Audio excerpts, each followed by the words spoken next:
silipin natin dito, no? Ito yung pedestal ng NGCP, napakalaki, no? Kaso hindi pa sila nag-i-install ng mga super T-girders. Pagkaalam ko kasi super T-girders ang install nila dito.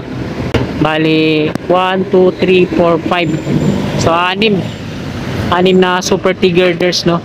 Makikita natin dito sa mga concrete pad niya yung mga pagitan. Ayan, no? 1, 2, 3, 4, 5, 6. Dito naman sa kabila 1, 2, 3, 4, 5, 6 kasi dito pa, oh, nakalagpas siya dito sa kaliwa. May gwardiya, hindi tayo pwedeng sumilip na papasok.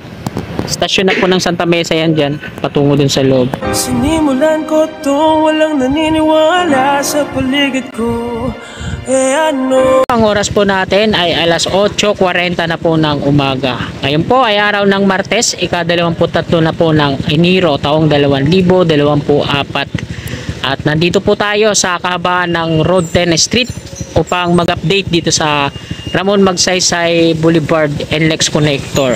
Yan. Magandang umaga po mga kababayan, Mapa Luzon, Visayas at Mindanao, at sa mga bayani natin dyan sa abroad, mga OFW, magandang umaga po sa inyong lahat. Ilang linggo din tayong hindi nakapag-update dahil nga po nagbakasyon ako sa Negros. At ito naman yung Buenos Aires Street NLEX Connector, patungo doon, patawid sa may building ng PLDT. At dito nga sa bungad, ito yung bakante, no? Magiging Magsaysay entry. Nakanan na tayo dito para lumabas tayo dito sa Ramon Magsaysay Boulevard westbound. Ito yung footbridge, tawiran, patungo doon sa east.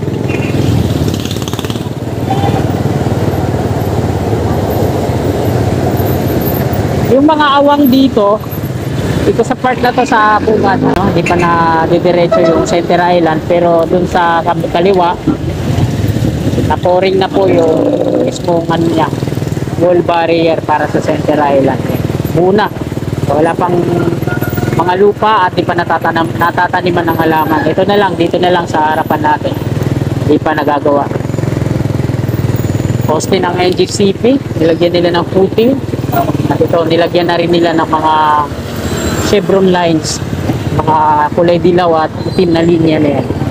Ito yung Altura Market sa bungad.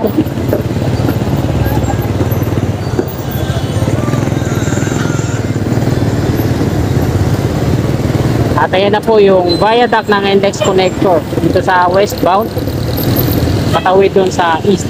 So hindi pa sila nakakapag-add ng another girders patungo dun sa may Santa Mesa Station, no? Pedestrian lane po ito. At pansamantala muna tayong hihinto dito. Ay hindi pwede. So yung Magsaysay entry pansamantala. Bali pag nag-widening na doon na yun ililipat. Ito naman yung Magsaysay exit. NCR, right of way. So dalawa dito yung exit. Isang patungong Quiapo at patawid sa interchange. Ito yung Paltok Street, papasok dito sa kanan. 100 years old na bahay na madidemolish din, no, para sa NSCR. Ito yung Center Island, ito yung mga pile cap, concrete foundation. Bali dito sa hanay na to, patungong stasyon ng LRT2 ay 5 pile cap yung nandito. Una sa pinakamababa, pangalawa, pangatlo, pangapat, at ito dito sa may interchange yung panglima, yung pinakamalaki. Ayan yung NLEX Connector dito sa westbound. At andyan yung mga engineers, foreman sa taas. Nilagyan na rin pala nila ng mga scaffolding na harang yung magkabilaan, no? Tapos yung kulay green na net. At interchange na po yan dyan. Ayan, yung mga patawid patungo ng Cubao po yan. So hindi pa totally tinatanggal yung mga scaffolding na nakasuporta dito sa pile cap concrete foundation sa gitna. Ayan, may mga steel beam pa sila dito. Ayan pa yung hydraulic crane. Ito mga tinanggalan na nila, na pinakinis na hanggang doon. Ayan mga kababayan, diretso po tayo doon sa may Foresa Station ng LRT2 at doon ako mag-U-turn. Pabalik naman tayo sa eastbound. Kuna natin ang update sa kabila. Tara, let's go!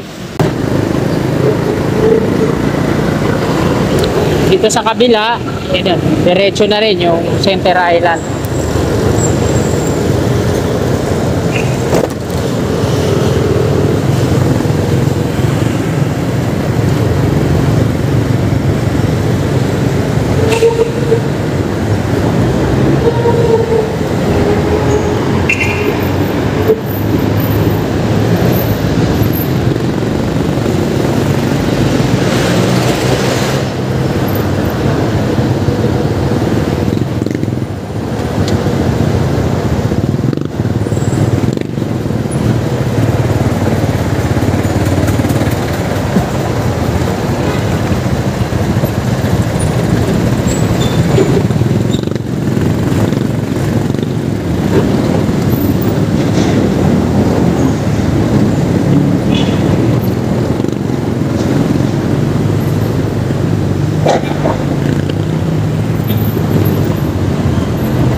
Nandito na po tayo sa eastbound. Ito po yung Coresa Station sa ating gawing taas, LRT2.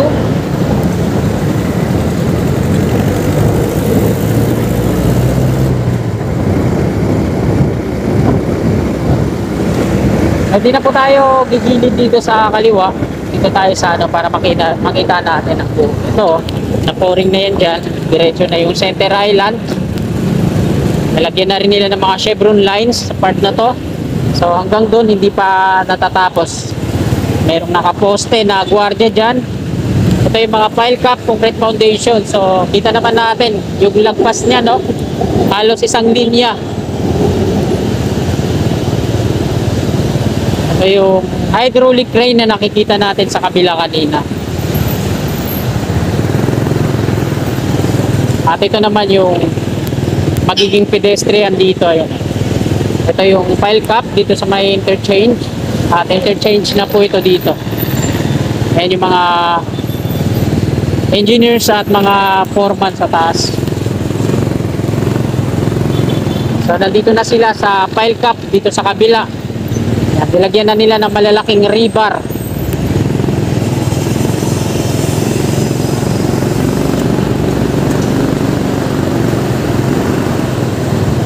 So dito tayo pansamantala. Kukuha ng update. Mga kababayan, ito po yung building ng PLDT na nanganganib din na tapyasan, no? Sa widening. Sa eastbound po tayo. Ayan yung footbridge dito sa east, west sa kabila. Ito yung Center Island. Mga pile cap, concrete foundation naman dito. Bali, tatlo lang yung pile cap dito. Ayan yung una, pangalawa. Ito yung pangatlo. Dito na sa interchange. Ayan yung mga steel box girders na naka-install po dito. Ito dito sa eastbound. At west naman sa kabila. Patungong ano po yan, pinakadulong stasyon sa may Antipolo, SM Masinag. Hindi pa nila inaalis yung mga steel pipe na support. Kabilaan, ganun din doon. At andyan ngayon mga workers ngayon. Bali, kinukumpleto na nila yung pile cap concrete foundation dyan sa kabila. May mga rebar na rin po yan dyan. Saka yung pundasyon, inayos na nila. Silipin natin dito, no? Ito yung pedestal ng NGCP, napakalaki, no? Okay na yung mga ano dito, mga coping beam patungo doon. So okay na siya. Kaso hindi pa sila nag-i-install ng mga super T-girders. Pagkaalam ko kasi super T-girders ang install nila dito. Bali 1, 2, 3, 4, 5. So 6 na super T-girders, no? Makikita natin dito sa mga concrete pad niya yung mga pagitan. Ayan, no? 1, 2, 3, 4, 5, 6. Dito naman sa kabila 1, 2, 3, 4, 5, 6 kasi dito pa, oh, nakalagpas siya dito sa ano, kaliwa. May gwardiya, hindi tayo pwedeng sumilip na papasok. Stasyon na po ng Santa Mesa yan dyan, patungo dun sa loob. At ito po yung pinaka-latest na update natin ngayong 2024 dito sa Ramon Magsaysay Boulevard. westbound at eastbound. So ito po yung kaganapan ngayon dito, no. So tawag po pala sa mga nandito sa ilalim ng steel box girders, catwalk. Ito, yung nasa taas ng scaffolding na to.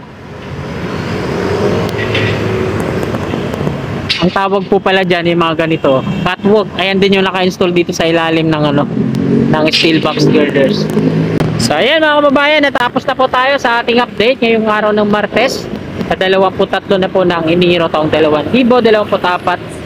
Dito na po nagtatapos tong video na to. Maraming salamat po sa mga kasikap natin na patuloy na sumusuporta sa aking munting YouTube channel. Bago nyo po sana lisanin tong video na to mga kababayan, paki-like na lang po sa mga kasikap natin na hindi pa po nakakapag-subscribe sa aking munting YouTube channel at willing po kayo na sumuporta sa akin. Click lang natin yung subscribe button dyan sa baba at yung katabi niyong bell. I-load po natin para always na updated po lagi tayo sa akin mga bago pang paparating na video. Maraming salamat po. Lagi po tayo mag-iingat. God bless po sa ating lahat. You're my angel.